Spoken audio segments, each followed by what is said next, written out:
Hello friends, ધોરણ નવના વિદ્યાર્થીઓનું નવા સત્રમાં અને નવા વર્ષમાં હું હાર્દિક સ્વાગત કરું છું. નવું વર્ષ આપનું ખૂબ જ શુભદાયી, ફળદાયી, મંગલકારી નીવડે એવી મનોકામના સાથે આપણે જલ્દીમાં જલ્દી રૂબરૂમાં મળીએ એવી હું આશા રાખું છું. અને આપણે સૌ ભેગા મળીને ઈશ્વરને પ્રાર્થના કરીએ કે આપણે ખૂબ જલ્દી મળીએ. મિત્રો, ઇંગ્લિશ ચેપ્ટર 5 રાની કી વાવની શરૂઆત હવે આપણે બીજા સત્રથી કરીએ. રાની કી વાવ યાની કે રાણીની વાવ અથવા રાણકી વાવ એ આપણા દેશનો એક ઐતિહાસિક વિરાસત છે અથવા સાંસ્કૃતિક વારસો છે.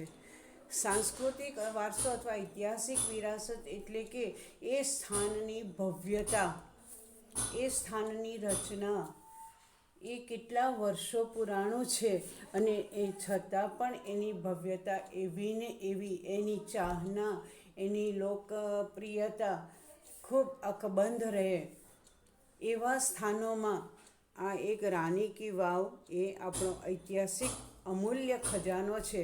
અને એ ખજાનો ભારતમાં નહીં પરંતુ વૈશ્વિક સ્તરે એટલે કે દુનિયામાં બધા જ જે ઐતિહાસિક સ્થળો છે, ઐતિહાસિક વિરાસત છે, એમાં એક આપણો આ રાણીની વાવ એ પણ વૈશ્વિક સ્તરે એક સાંસ્કૃતિક વિરાસત તરીકે નામના મેળવી છે ને ખ્યાતિ મેળવી છે. તો સાંસ્કૃતિક વિરાસતના એવા તો આપણા દેશમાં ઘણા બધા સ્થળો છે કે જે સાંસ્કૃતિક વારસો એનો અદ્ભુત છે, ઐતિહાસિક એની પાછળ કોઈક કથા હોય છે અને સાથે સાથે એની રચનામાં પણ કેટલા લોકોએ એમાં પોતાનું યોગદાન આપેલું હોય છે અને એની ભવ્યતા ખૂબ અનેરી હોય છે. એવા તમને અહીંયા બે ચિત્રો આપ્યા છે. પહેલું ચિત્ર છે વેરાવળ નજીક આવેલું સોમનાથનું મંદિર, જે આપણા 12 જ્યોતિર્લિંગ છે એમાંનું પ્રથમ જ્યોતિર્લિંગ તરીકે પણ ઓળખાય છે. ચિત્રમાં મિત્રો તમે જોઈ રહ્યા છો કે કેટલા બધા પિલર્સ છે, એના જે ડોમ છે ઉપરના, એનો મંદિરનો શિખર છે, એ શિખર પણ કેટલા સુંદર દેખાઈ રહ્યા છે. જો આપણે અહીંયા ચિત્રમાં આટલા સુંદર દેખાતું હોય, ભવ્ય દેખાતું હોય આ મંદિર, તો રૂબરૂ મુલાકાતે જો આપણે જઈએ તો આપણને એ ખૂબ મનને આકર્ષક લાગે છે. એમ થાય કે અહીંયાથી આપણને ખસવાનું જ મન ન થાય, એટલું સુંદર આ મંદિર છે અને ઐતિહાસિક સ્થાન તરીકે અથવા સાંસ્કૃતિક વારસા તરીકે ઓળખાય છે. મિત્રો, આ અહીંયા જે બંને ચિત્રો છે એ ચિત્રોમાં જે એક્સરસાઇઝ આપી છે ચિત્ર જોઈને પૂરી કરી દેજો. આપણી પાસે સમય ખૂબ ઓછો છે. આપણે આ ચેપ્ટર્સ 10 પૂરા થયા પછી આપણે ગ્રામર આખું બાકી છે અને સાથે સાથે એક ડોલ્ફિન નામની એક સબસિડરી સબ્જેક્ટ છે આપણો, કે એમાં પણ 22 ચેપ્ટર્સ છે, એ પણ આપણે શીખવાના છે. મિત્રો, તો આપણે ફટાફટ જઈએ. બીજો ચિત્ર જે છે એ છે મકબરો, મોહબ્બત મકબરો.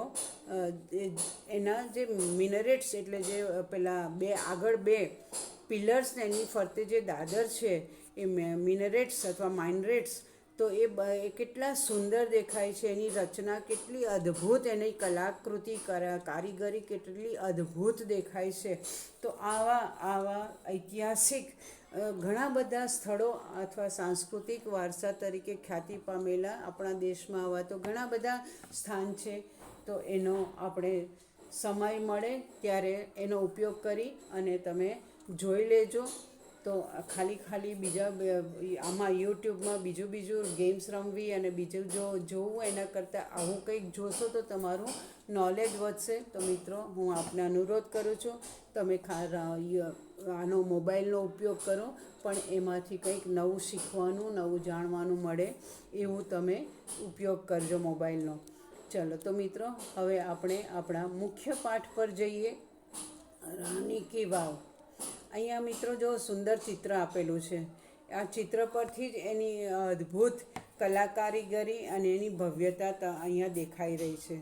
એ 7માં એના વાવ જે આ છે વાવ છે, દરેક ગામમાં એક વાવ હોય, અને કારણ કે એ વાવમાં કૂવો હોય અને કૂવામાંથી એ આખા ગામને પાણી પૂરું પડતું હોય છે.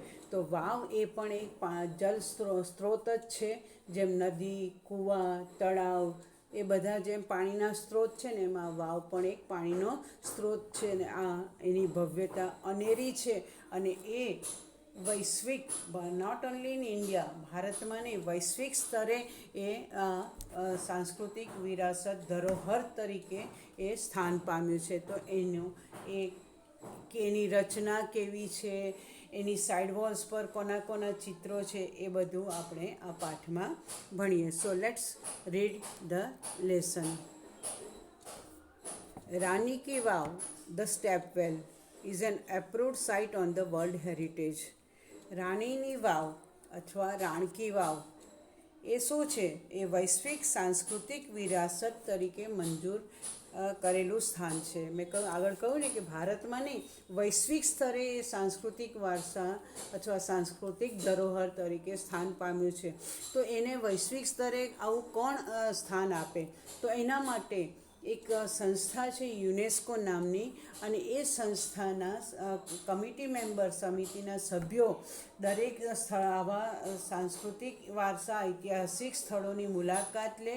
એમના ઘણા બધા પાસા, એ કેટલા વર્ષો પહેલાં બંધાયું છે, એની બાંધણી, એની રચના, એની કલા કારીગરી, એની કોતરણી, અને એ બધા પાસાઓનો અભ્યાસ કરી અને એમને યોગ્ય લાગે તો જ વૈશ્વિક સ્તરે એને સાંસ્કૃતિક અથવા ઐતિહાસિક વિરાસત તરીકે સ્થાન આપે. તો એ આપણા ભારત માટે ગર્વ લેવા જેવી એક વાત છે કે આપણા ભારતમાં અને તે આપણા ગુજરાતમાં એમના આ રાણીની વાવ આવેલી છે. તો આવી આ રાણીની વાવ વૈશ્વિક સ્તરે સાંસ્કૃતિક વિરાસત તરીકે સ્થાન પામ્યું છે. તો એને કોણે આપ્યું છે આ સ્થાન? તો it was declared by the world heritage committee. તો એને કોણે? યુનેસ્કો નામની કમિટી, યુનેસ્કો.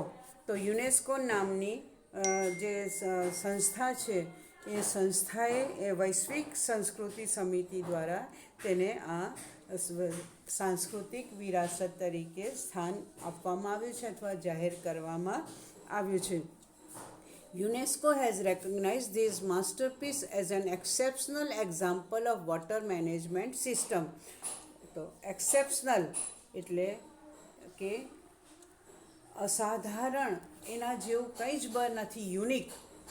એક્સેપ્શનલ એટલે યુનિક, એટલે કે અસાધારણ, અસામાન્ય, એના જેવું બીજું કંઈ જ નથી. તો આ યુનેસ્કો દ્વારા આ કલા કારીગરીનો માસ્ટરપીસ એટલે કલા કારીગરીનો ઉત્કૃષ્ટ નમૂનો અથવા એના જેવું કોઈ બીજું કલા કારીગરીમાં એના જેટલી ઉત્કૃષ્ટ સ્થાન પામ્યું નથી એવું. તો યુનેસ્કો દ્વારા આ કલા કારીગરીના માસ્ટરપીસ એટલે કે કલાકારીનો ઉત્કૃષ્ટ નમૂનો અથવા સ્થાપત્યને જળ સંચાલન પદ્ધતિના એક અસાધારણ નમૂના તરીકે માન્યતા આપવામાં આવી છે. ટુ રેકગ્નાઇઝ એટલે માન્યતા આપવી અથવા માન્ય કરવું. માસ્ટરપીસ એનો અર્થ થાય છે કલાકારીનો ઉત્કૃષ્ટ નમૂનો અથવા શ્રેષ્ઠ નમૂનો. એક્સેપ્શનલ એટલે કે અસાધારણ. એક્ઝામ્પલ યાની કે નમૂનો છે. અને વોટર મેનેજમેન્ટ સિસ્ટમ એટલે કે જળ સંચાલન પદ્ધતિનો એટલે જળ સંચાલન પદ્ધતિ મેં તમને આગળ સમજાવ્યું કે વાવ એમાંથી શું હોય? વાવ હોય એ એક જાતનો કૂવો જ છે, અને એમાંથી આખા ગામને પાણી આપવામાં આવતું હોય છે. પણ અહીં આ તો ખૂબ મોટી છે, આ વાવ તો ઘણી મોટી છે, એટલે એને એમ કહેવામાં આવ્યું છે કે આ જળ સંચાલન પદ્ધતિના એક અસાધારણ નમૂના તરીકે એને માન્યતા આપવામાં આવી છે. It is a wonderful sample of technological development for utilizing groundwater resources in a single structure. Single structure એટલે સ્થાપત્ય, એટલે સિંગલ એટલે એક જ જગ્યાએ. તો એક જ સ્થાપત્યમાં in a wonderful sample of technical development for utilising ground water resource in a single structure, એટલે કે એક જ સ્થાપત્યમાં સિંગલ સ્ટ્રક્ચર, એક જ સ્થાપત્યમાં સંગ્રહ કરેલા પાણીનો યુટિલાઇઝિંગ એટલે કે ઉપયોગ કરવાનો.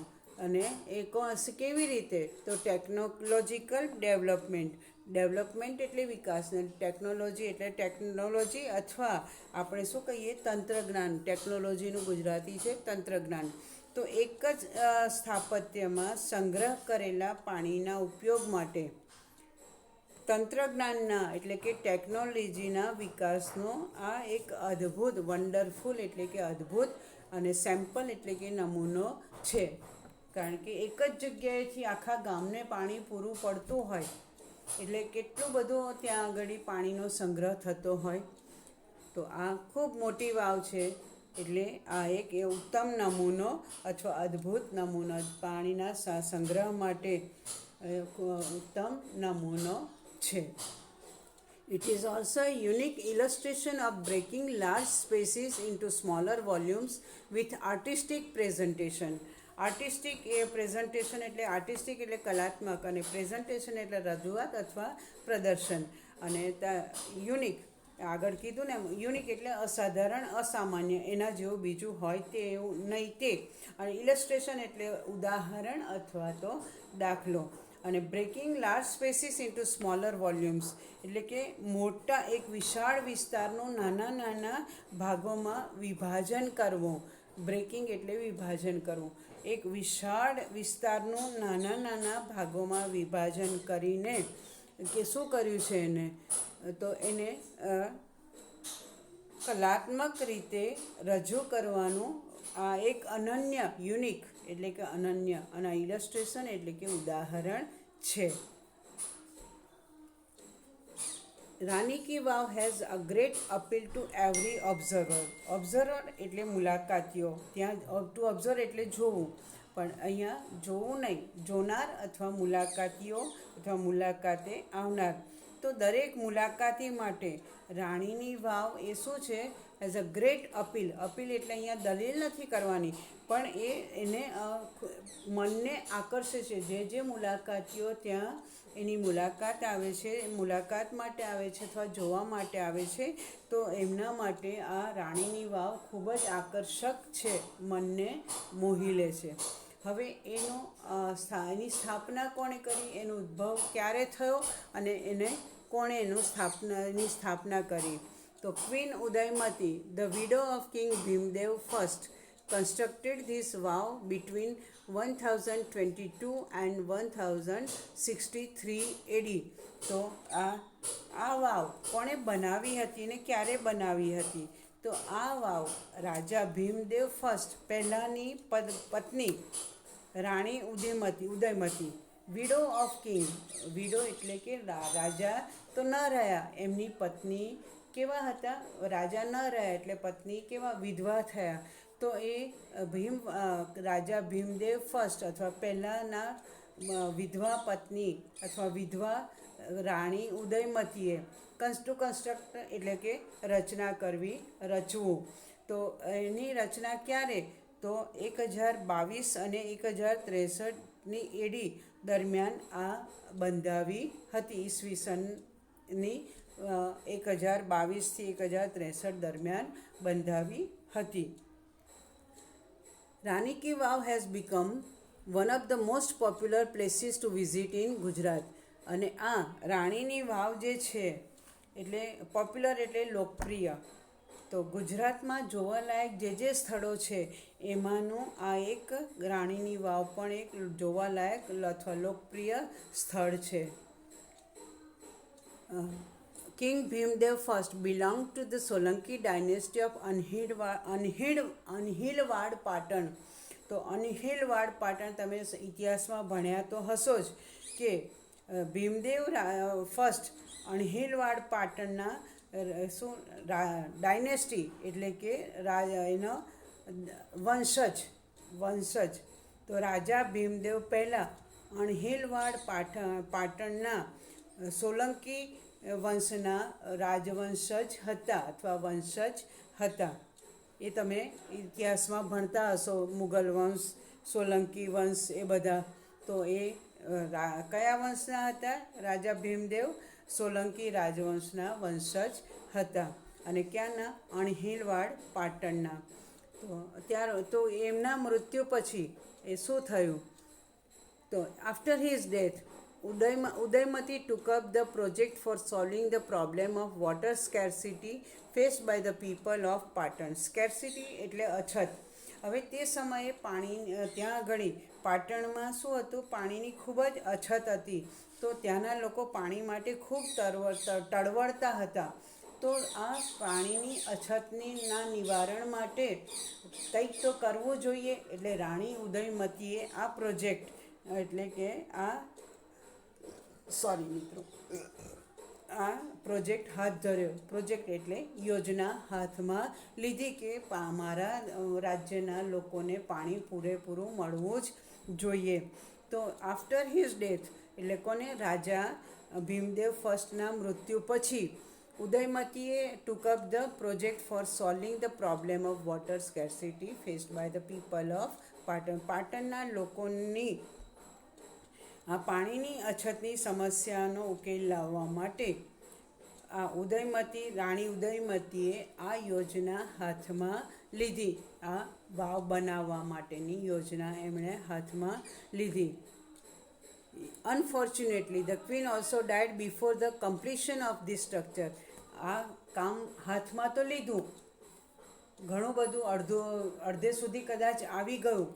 અનફોર્ચ્યુનેટલી એટલે કમનસીબે આ વાવ પૂરેપૂરી બંધાય તે પહેલાં શું થઈ ગયું? તો રાણીનું પણ શું થયું? અવસાન થઈ ગયું. ટુ ડાય એટલે મૃત્યુ પામવું. કમનસીબે આ સ્થાપત્યની રચના પહેલાં જ રાણી ઉદયમતીનું પણ મૃત્યુ થયું. In the world of architecture એટલે સ્થાપત્ય. તો સ્થાપત્યની દુનિયામાં her beautiful idea has received immense appreciation. Immense એટલે કે ખૂબ જ વિશાળ. તો સ્થાપત્યની શરૂઆત કોણે કરી? ઉદયમતીએ.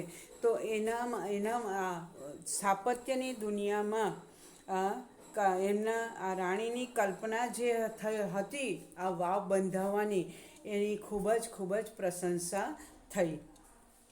Queen's Stepwell or Rani Ki Vav is a 7-storied structure. STORY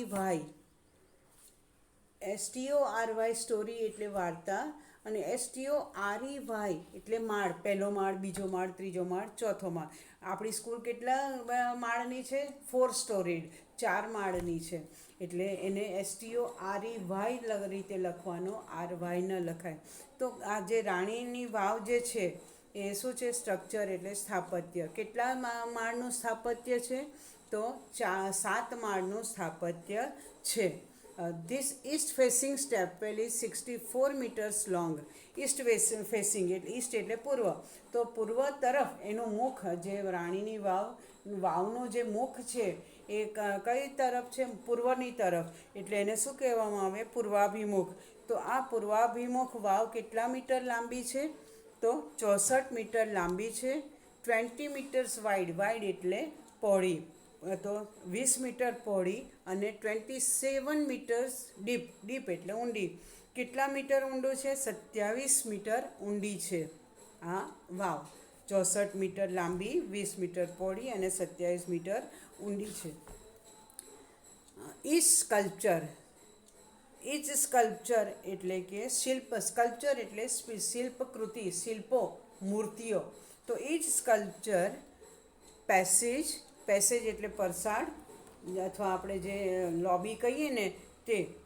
તો inch sculpture, passage, pillar and pavilion in this magnificent structure has an enchanting carving.